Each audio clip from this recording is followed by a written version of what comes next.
Shalom, saudara sekalian, umat Tuhan dimanapun berada. Kembali kita berjumpa di minggu pagi ini, dan kita siapkan hati untuk mendengarkan firman-Nya. Kita akan mendengar firman kebenaran dan merefleksikan dalam hidup kita. Mari kita tundukkan kepala. Bapa di surga, kami sungguh mengucap syukur tidak henti-hentinya. Karena kalau kami perhatikan hidup kami, semuanya hanya karena anugerah-Mu Tuhan. Biarlah pagi ini pun menjadi anugerah buat kami, agar setiap kami boleh mengerti lebih dalam makna hidup kami. Berkati gereja-Mu di tempat ini, berkati channel gereja-Mu di tempat ini, berkati mulut hamba-Mu untuk menyampaikan kebenaran ini. Hanya di dalam nama Tuhan Yesus kami berdoa dan mengucap syukur. Amin. Bapak, Ibu, saudara sekalian, kita semua pernah lahir dari rahim ibu kita, mama kita, mami kita.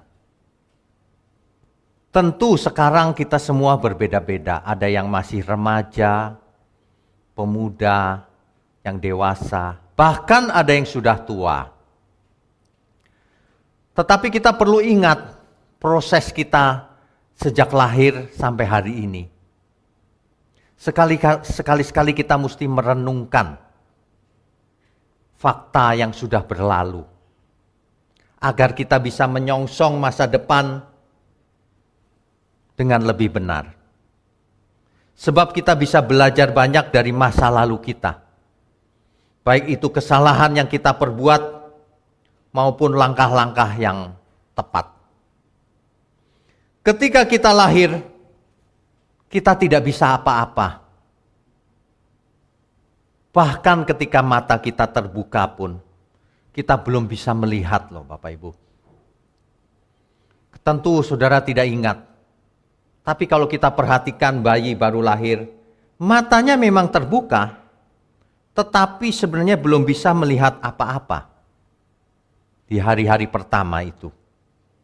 Kemudian lama-lama mulai bisa melihat. Tapi semuanya juga tidak berarti apa-apa baginya. Ya baru belajar, semua belajar dari nol. Bahkan Tuhan Yesus inkarnasi menjadi manusia, bayi, dari nol juga Bapak Ibu. Bukannya tiba-tiba Tuhan mengerti Taurat, mengerti firman. Bukan, dari nol semuanya. Termasuk kita semua. Ketika masih bayi, sang bayi ini menyusahkan orang tuanya. Setiap saat ingin minum air susu ibunya. Malam hari ibunya tidak cukup tidurnya. Sang ibu sangat mengasihi anaknya, tapi anaknya belum bisa mengasihi ibunya. Belum bisa sama sekali. Anaknya hanya menggunakan instingnya untuk mencari ibunya, perlindungan ibunya, kasih dari ibunya. Menyusahkan orang tua, sehingga seorang ibu seringkali sakit fisiknya, karena memperhatikan sang bayi. Tetapi ibu ini suka sekali terhadap bayinya. Lucu. Menyenangkan. Kita dulu lucu saudara. Ketika masih bayi. Menyenangkan. Tidak ada jahatnya sama sekali.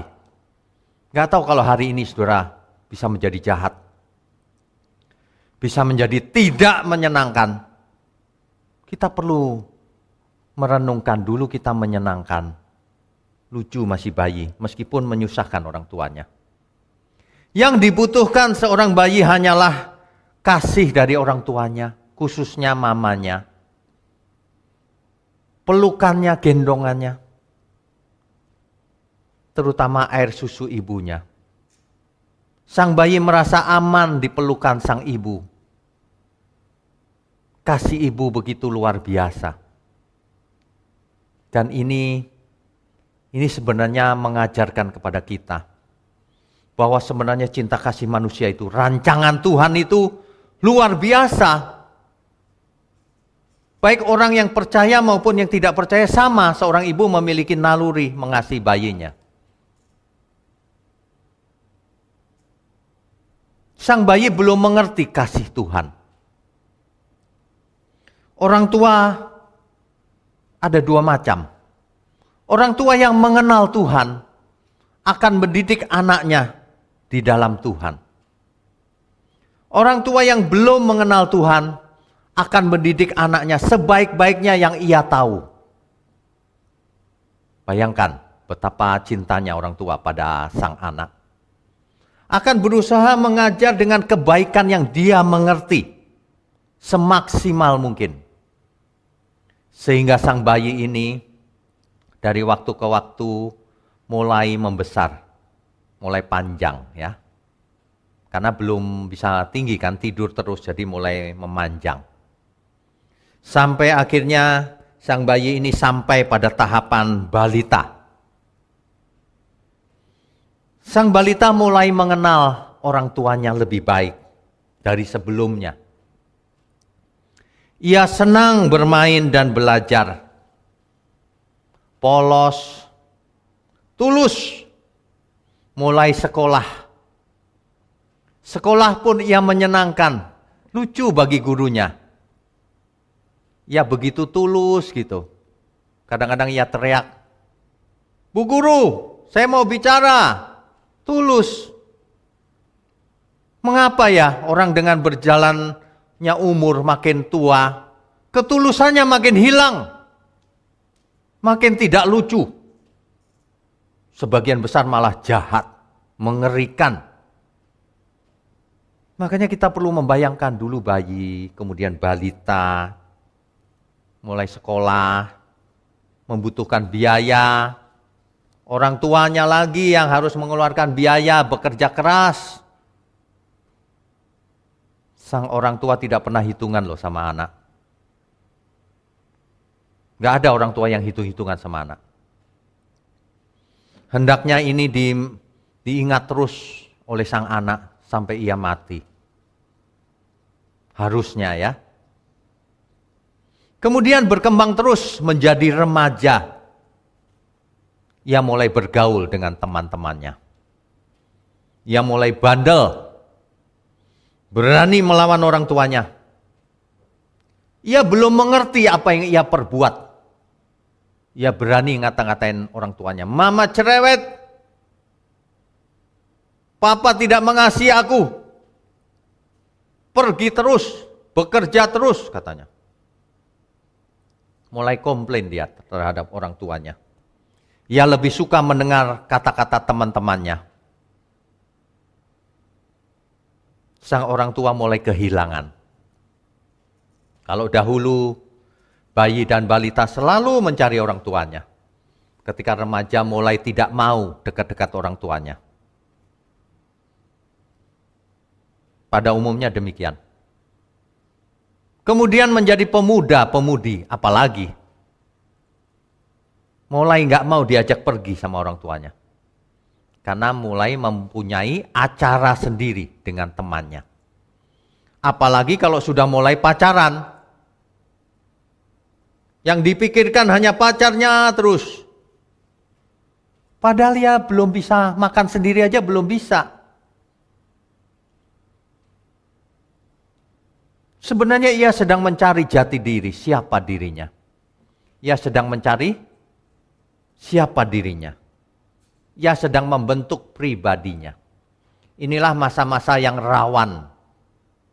Kalau ia dibentuk oleh lingkungannya yang fasik, ia akan menjadi orang fasik. Kalau ia dibentuk oleh lingkungannya yang baik, ia akan menjadi orang yang baik. Demikian berjalan terus. Sampai akhirnya ia mulai dewasa. Ketika dewasa, ia menikah. Punya anak. Persoalan pun datang. Banyak orang ketika menikah bukannya bahagia, tapi malah menghadapi banyak persoalan. Persoalan ekonomi, persoalan keluarga, persoalan macam-macam. kesehatan, di pekerjaan, di bisnisnya. Waktunya, pikirannya tersita oleh itu. Sehingga orang tua yang makin tua, makin merasa kesepian. Ditelepon saja mulai jarang.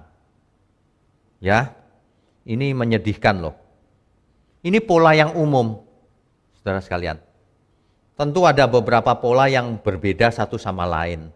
Tetapi ini adalah pola yang umum. Ya. Jadi kita perlu merenungkan hal ini. Jangan lupa diri, lalu mabuk dengan persoalan dunia ini. Ketika remaja sampai dewasa, ia sangat dipengaruhi oleh apa yang ia dengar dan apa yang ia lihat. Zaman sekarang zamannya sosial media. Sosial media sangat mempengaruhi perkembangan jiwa seseorang. Apalagi kalau ia mendengar hoax di internet. Kemarin ada yang tanya saya, seorang ibu. Pak, saya sudah divaksin 2 kali. Sekarang setelah saya mau divaksin booster, saya ketakutan, Pak. Saya mendengar khotbah ini loh, Pak, dikirim ke saya. Itu doktor teologi itu padahal. Dikirim ke saya. Saya bilang, ini orang ngaco ini Bu, jangan didengar. Ini orang tidak mengerti apa-apa ini. Sebab dia mengajarkan jangan mau divaksin, saudara. Itu ada chipnya. Itu terus yang dibicarakan. Itu doktor teologi loh. Kalau saya sebut namanya, saudara pasti tahu. Saya bilang, orang ini ngaco ini Bu, jangan pernah didengarkan. Coba bayangkan, kalau seorang remaja, pemuda, bahkan dewasa, mendengar khotbah yang hoax, rusak bukan pikirannya, jangankan jadi berkat, normal saja tidak. Dunia ini penuh dengan kegelapan, saudara. Saudara jangan gampang percaya dengan seorang pengkhotbah. Diperiksa terhadap Alkitab. Makanya orang yang peka akan bisa membedakan roh. Apakah ini kebenaran atau kepalsuan. Saat ini banyak sekali orang khotbah hanya untuk mencari subscriber, follower. Hanya ingin terkenal, tidak takut Tuhan. Ya. Ingat, anak-anak kita, saudara-saudara kita, itu dipengaruhi oleh apa yang ia dengar. Jangan sampai warna kehidupan kita ini diwarnai oleh hoax. Atau oleh ajaran-ajaran yang tidak alkitabiah. Jangan. Ada orang yang berpikiran, anaknya karena tidak pintar, memang sudah takdir Pak. Salah. Tidak pintar itu ada sebabnya, bukan takdir. Tuhan tidak pernah menakdirkan manusia itu bodoh, atau sesat, atau binasa. Manusia diberi akal budi, diberi kecerdasan supaya bisa belajar.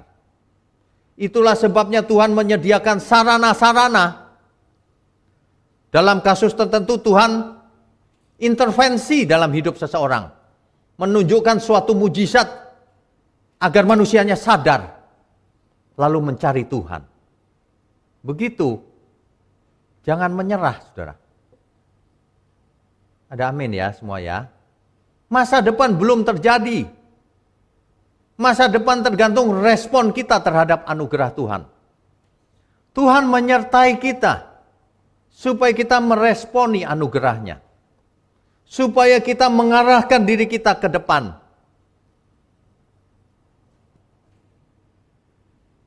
Judul atau tema khotbah ini adalah Kaleidoskop Kehidupan. Kehidupan kita. Mari kita renungkan baik-baik. Selama kita hidup sampai hari ini, apa yang sudah kita dengar, apa yang sudah kita lihat selama ini, pasti tidak semuanya benar. Pasti ada yang salah. Pasti.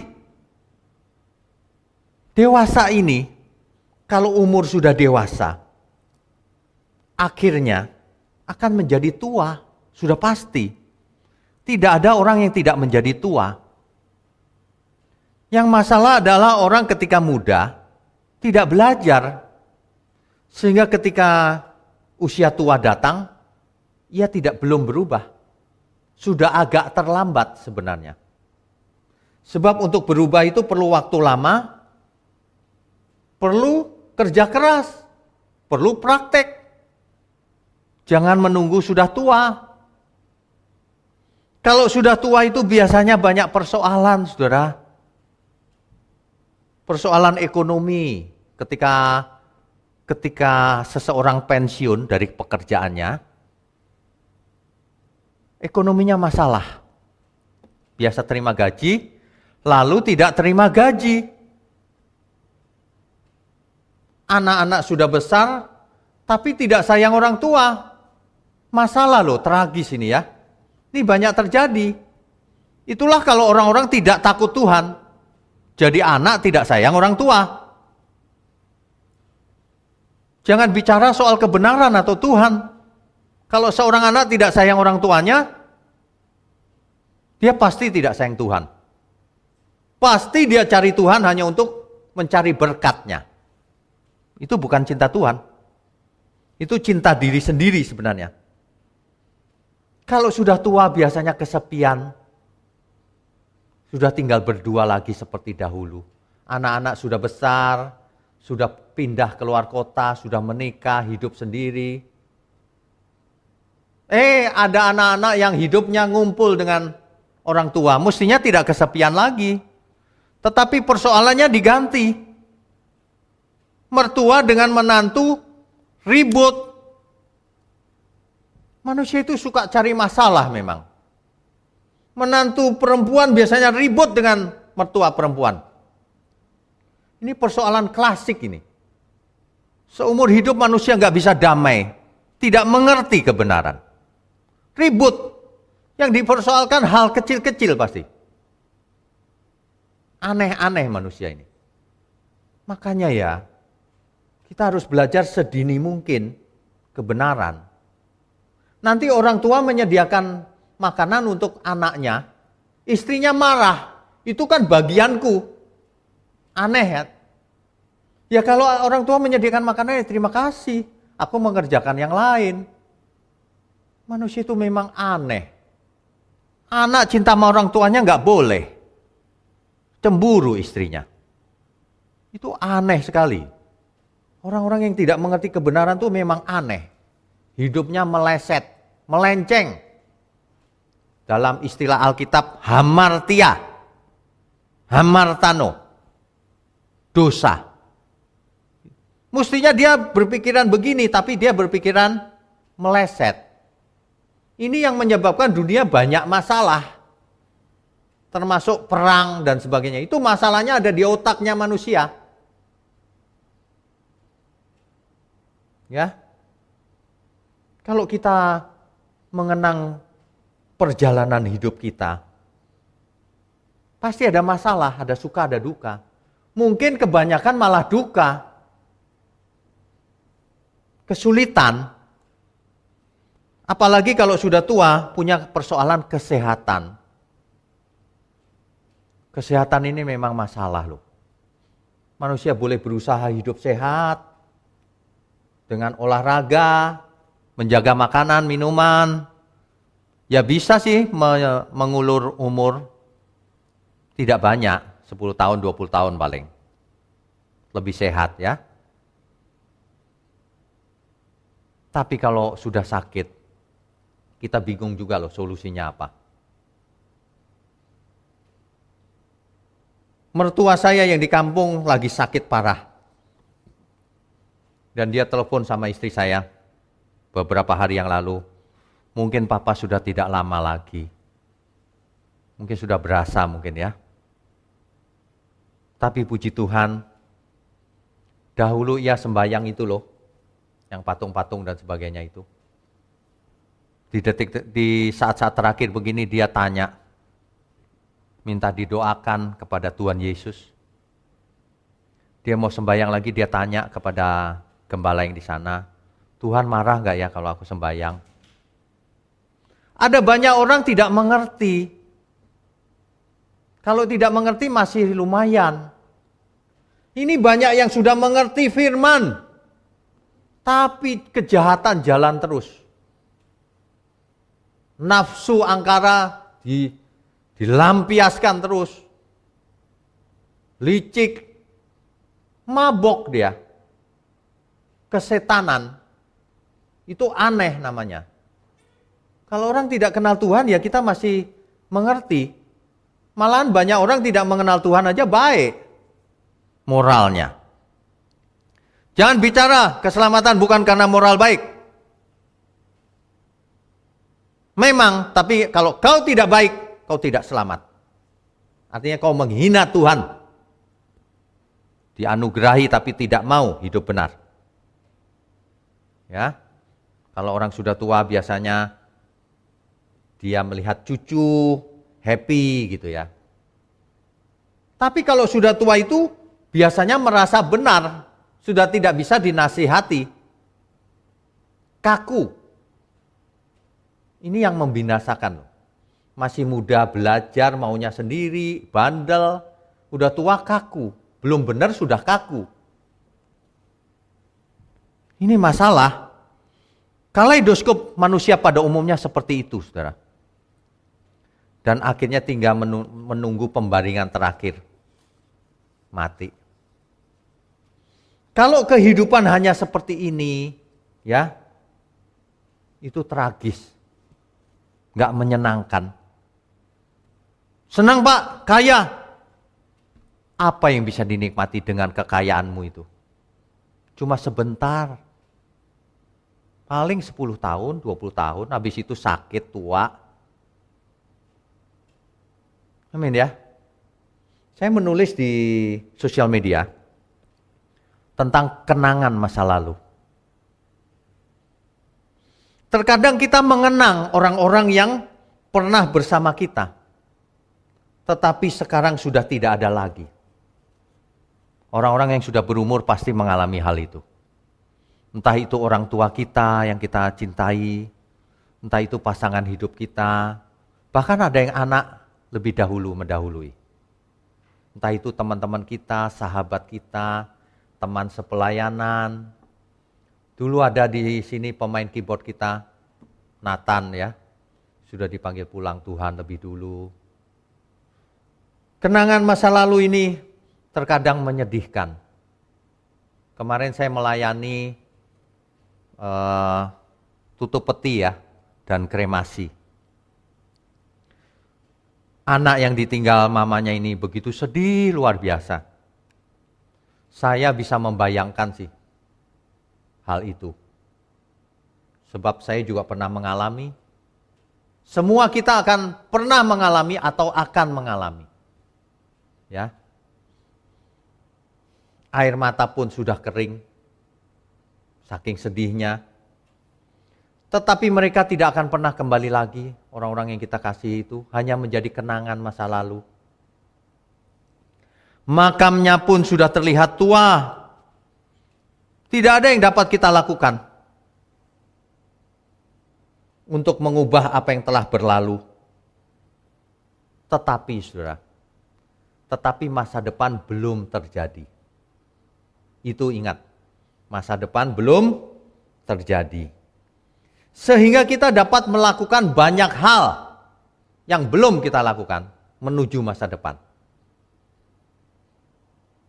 Memang orang-orang yang kita kasih yang telah mendahului kita tidak akan pernah kembali. Tetapi ingat, kitalah yang akan menyusul ke sana. Inilah kebenarannya. Oleh sebab itu, saudara yang masih dalam keadaan sedih, duka, ingatlah kebenaran ini. Kitalah yang nanti menyusul mereka dan bertemu kembali di sana. Kalau kita orang percaya, kita akan bertemu di Firdaus, di tempat yang nyaman, bersama mereka lagi dan bersama Tuhan tentunya. Makanya kita harus bersiap-siap hari ini. Kalau kita memperhatikan bagaimana kita hidup sejak bayi, mestinya kita sudah belajar banyak ya. dari banyak kesalahan yang kita sudah lakukan. Setiap kita pasti menghadap tahta pengadilan Kristus, pasti.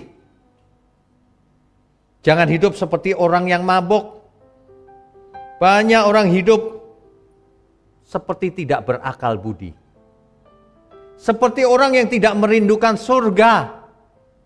Seperti orang yang merindukan neraka. Sebagian lagi tidak percaya ada surga dan neraka. Tapi kita semua, mari kita renungkan pagi ini. Selama ini apa yang kita prioritaskan dalam hidup kita? Apa, saudara? Fokus kita apa dari hari ke hari? Kemana diarahkan hidup kita selama ini? Kapan kita berbuat sesuatu untuk Tuhan? Coba ditanya baik-baik. Padahal dari bayi sampai nanti kita mati, mungkin hanya sekitar 70 tahun atau 80 tahun saja.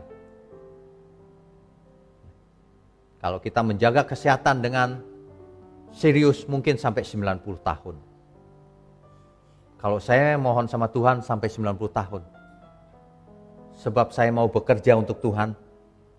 Membayar kesalahan saya di masa lalu. Hidup untuk diri sendiri. Saya mau sekuat tenaga sampai akhirnya menutup mata. Seharusnya kita semua sudah mengalami apa yang sudah lewat. Jangan acuh tak acuh. Ayo kita belajar.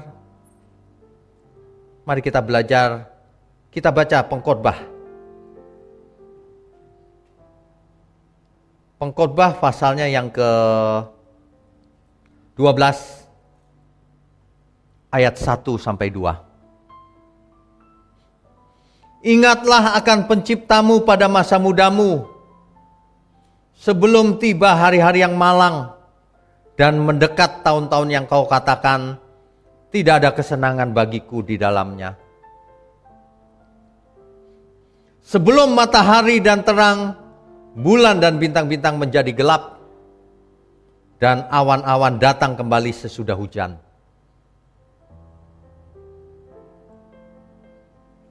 Ayat 7-8. Dan debu kembali menjadi tanah seperti semula. Dan roh kembali kepada Allah yang mengaruniakannya. Kalau orang benar kembali. Kalau orang fasik gak kembali. Dia dibuang ke Hades. Kesia-siaan atas kesia-siaan, kata Pengkhotbah. Segala sesuatu adalah sia-sia. Ya, sebenarnya semuanya ini sia-sia.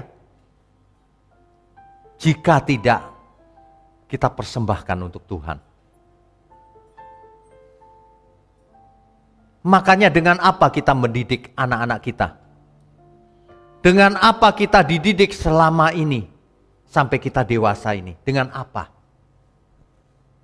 Kalau kita ingat-ingat ya, kita dulu dididik bukan dengan firman. Macam-macam setiap kita. Mari kita ingat-ingat. Dan kita ambil hikmatnya. Bagi yang masih memiliki anak, masih kecil, didik anak-anak. Amsal 1 ayat 7. Takut akan Tuhan adalah permulaan pengetahuan. Tetapi orang bodoh menghina hikmat dan didikan. Ada nggak orang yang menghina hikmat dan didikan? Ada. Kalau kita bicara kebenaran, itu teori katanya. Nah itulah orang-orang yang mencemooh didikan. Mencemooh didikan dan hikmat.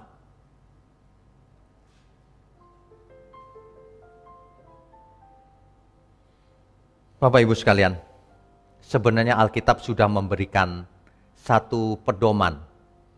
Bagaimana kita harus mendidik anak-anak kita. Dan bagaimana kita dulu dididik kalau salah, sekarang didik. Lebih baik terlambat daripada tidak pernah.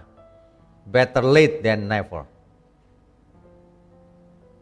Kita baca Ulangan 6 ayat 7. Ulangan pasalnya yang ke-6, ayatnya yang ke-7. haruslah engkau mengajarkannya berulang-ulang kepada anak-anakmu dan membicarakannya apabila engkau duduk di rumahmu, apabila engkau sedang dalam perjalanan, apabila engkau berbaring, dan apabila engkau bangun. Apa ini yang diajarkan? Ini yang diajarkan ini adalah hukum yang terutama, pedoman bagaimana kita harus hidup. Inilah inti dari semua kitab suci, inti dari kebenaran. Tuhan itu hanya satu. Jangan kamu punya Tuhan yang lain. Jangan kau punya Allah yang lain.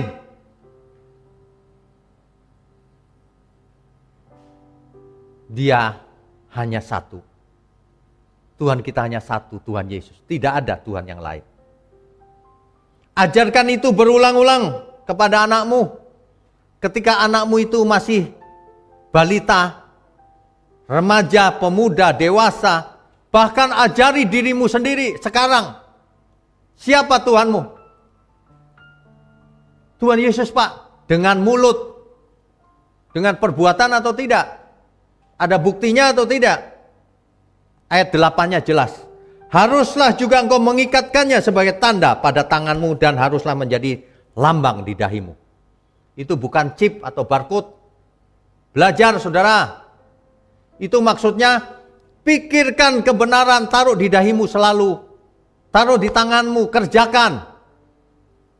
Jadilah anak-anak Allah. Ajari anak kita dengan itu, saudara. Ada amin ya. Seorang anak lahir itu 0. Tergantung orang tuanya bagaimana mendidiknya. Kita menjadi seperti ini karena apa? Karena didikan masa lalu. Karena pengalaman kita masa lalu.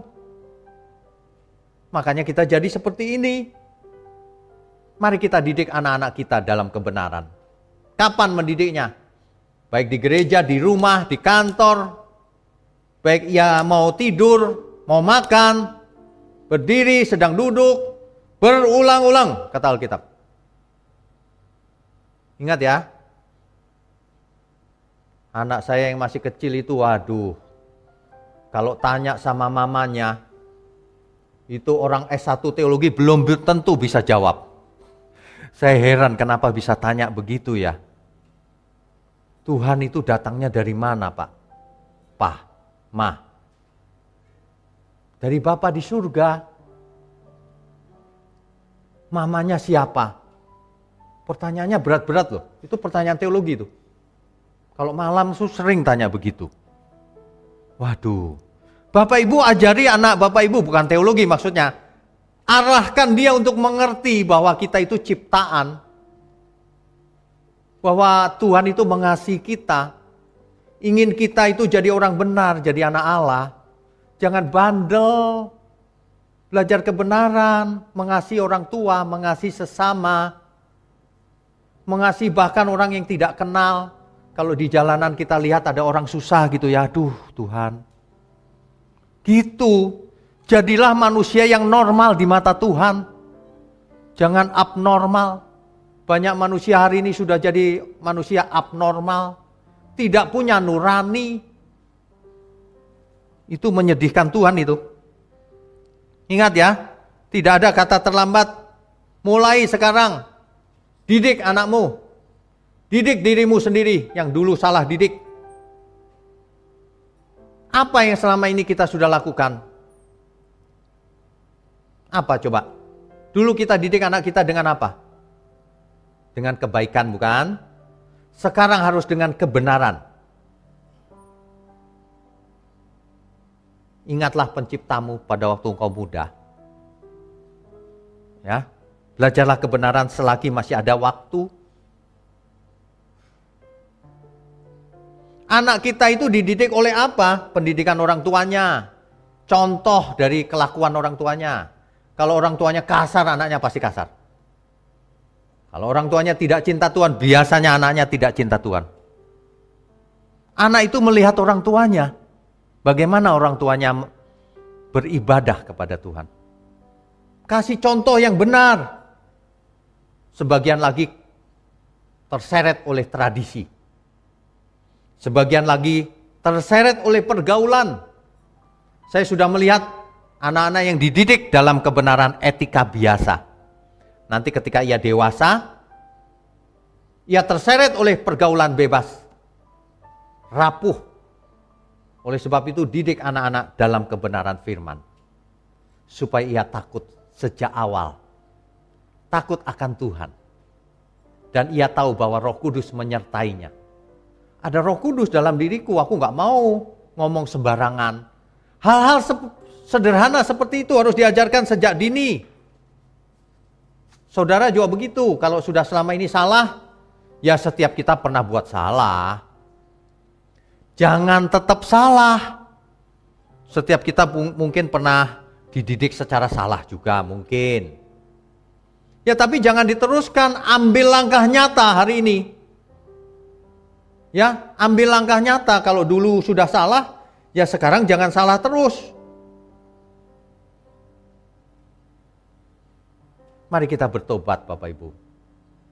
Banyak di antara kita yang mengenal kebenaran sudah agak terlambat sih. Kalau ku ingat hidupku dulu Tuhan, dulu sudah pernah hancur. Tapi hari ini, tangan-Mu mengangkat aku, sehingga masa depanku indah. Amin ya Bapak Ibu ya.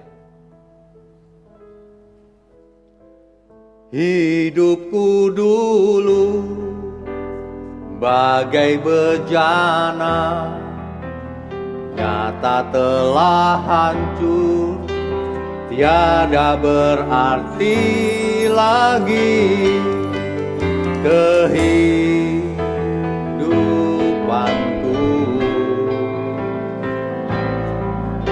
Gelap gulita tiada menentu,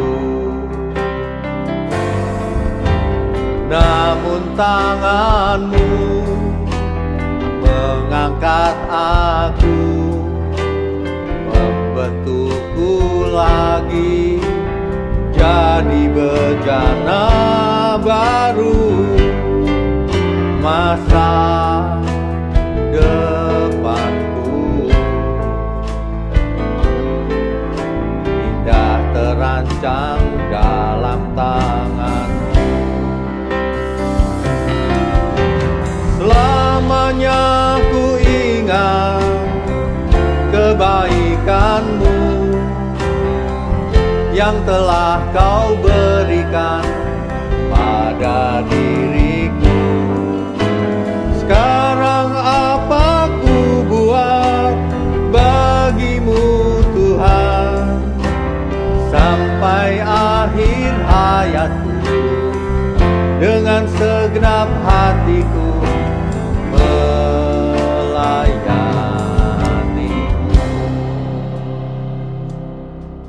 Bapak Ibu sekalian, lirik lagu ini cocok dengan kebanyakan kita.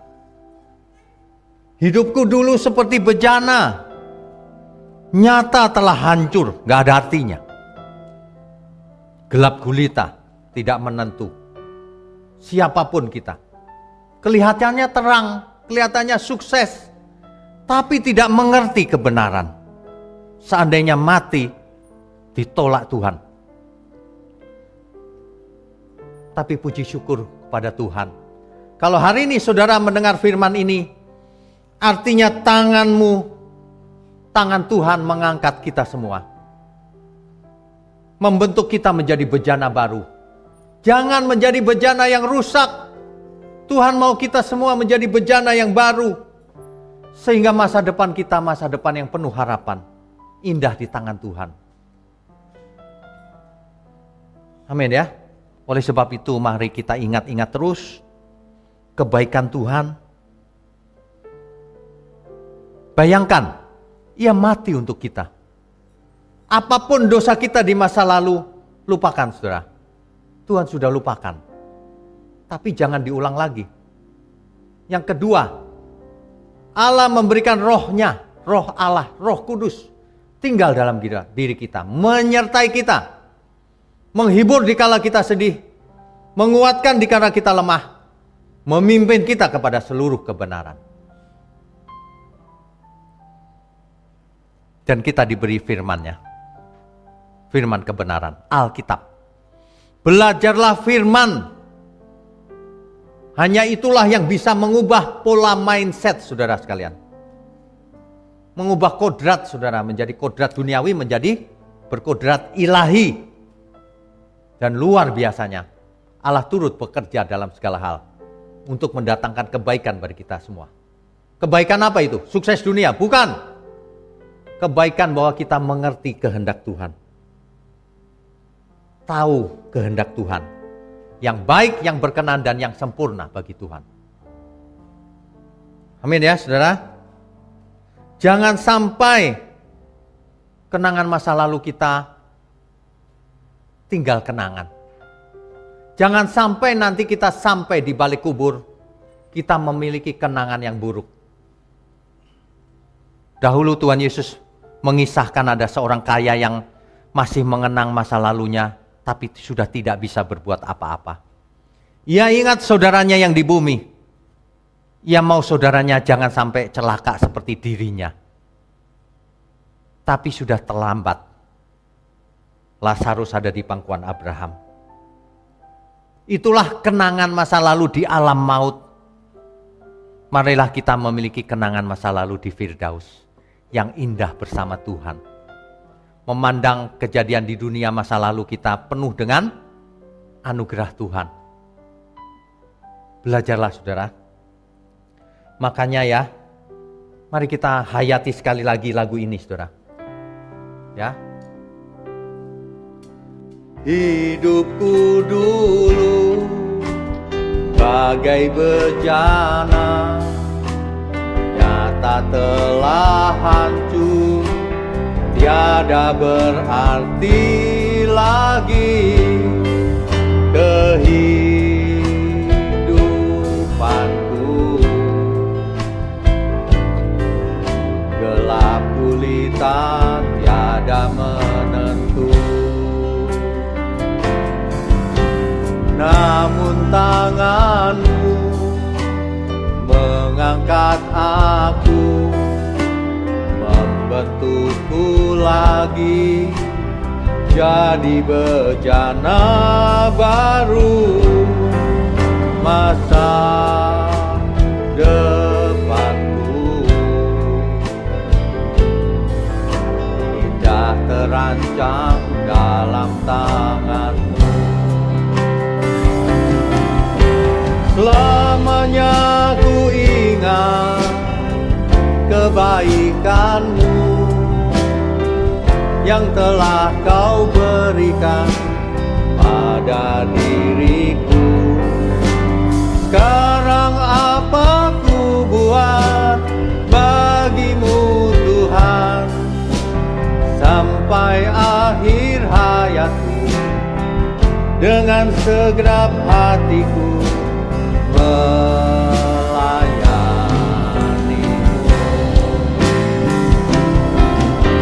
Selamanya ku ingat kebaikanmu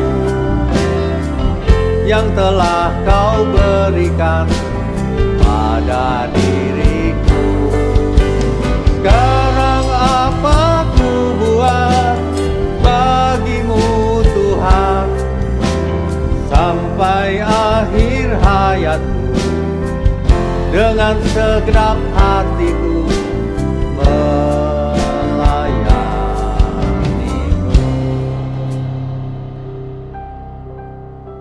Bapak Ibu sekalian, kita sudah sampai pada langkah terakhir di hidup kita.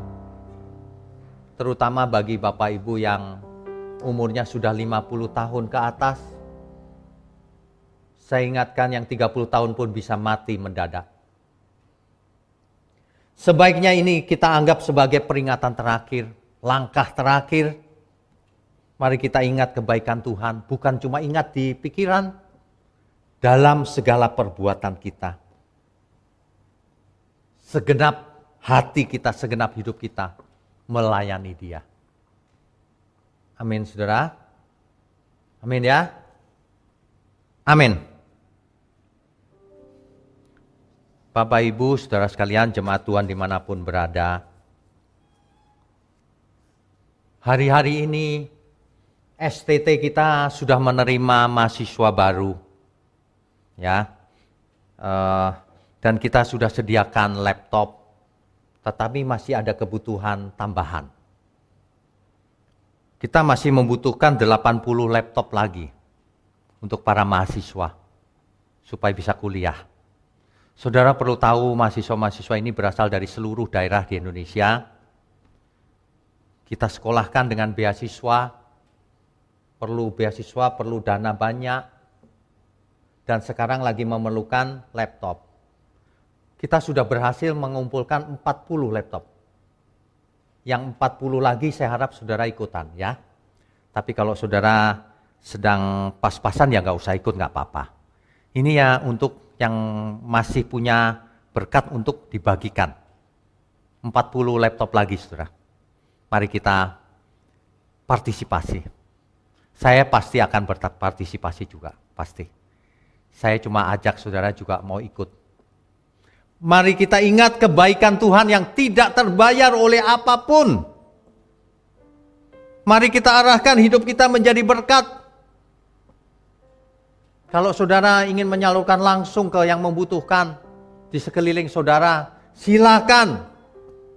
Kalau saudara mau menyalurkan lewat gereja Tuhan, silakan. Yang penting saudara jangan pasif. Tuhan tidak menginginkan seorang pun binasa. Mari kita akhiri hidup kita ini dengan tulisan yang indah, dengan musik yang terdengar merdu di telinga Tuhan, dengan menjadi berkat tentunya. Ya, sehingga kita bisa mengenang masa lalu, sehingga kaleidoskop kehidupan kita tertulis sangat indah. Meskipun dahulu pernah buat salah, tapi sekarang sudah ada di jalan yang benar. Sudah menyenangkan Tuhan. Amin ya. Mari kita tundukkan kepala. Bapa di surga, terima kasih untuk anugerah-Mu Tuhan yang berlimpah-limpah dalam hidup kami. Kami bersyukur kalau Tuhan ampuni dari segala kehidupan kami yang gelap. Kami mau ingat kebaikan Tuhan sampai kami menutup mata, bahkan sampai selama-lamanya. Terima kasih Tuhan, berkati setiap tangan yang mendukung pekerjaan Tuhan, berkati setiap kami yang mau mengerti kehendak Tuhan dan melakukannya. Kami sambut segala berkat yang turun dari surga. Di dalam nama Bapa, Putra, dan Roh Kudus. Di dalam nama Tuhan Yesus Kristus. Haleluya. Amin.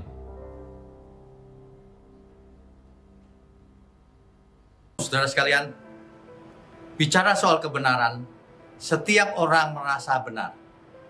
Makanya semua kecap dinomor satukan. Ada orang yang mengatakan saya paling benar, ini paling benar, itu paling benar. Mana sebenarnya yang paling benar? Oleh sebab itu, hadiri seminar 7 natur kebenaran dan aplikasinya. Seminar ini wajib dihadiri oleh para teolog, apologet, pengkhotbah, bahkan oleh para jemaat sendiri, agar kita bisa membedakan manakah yang benar, manakah yang salah. Inilah alat uji kebenaran yang sangat objektif dan alkitabiah.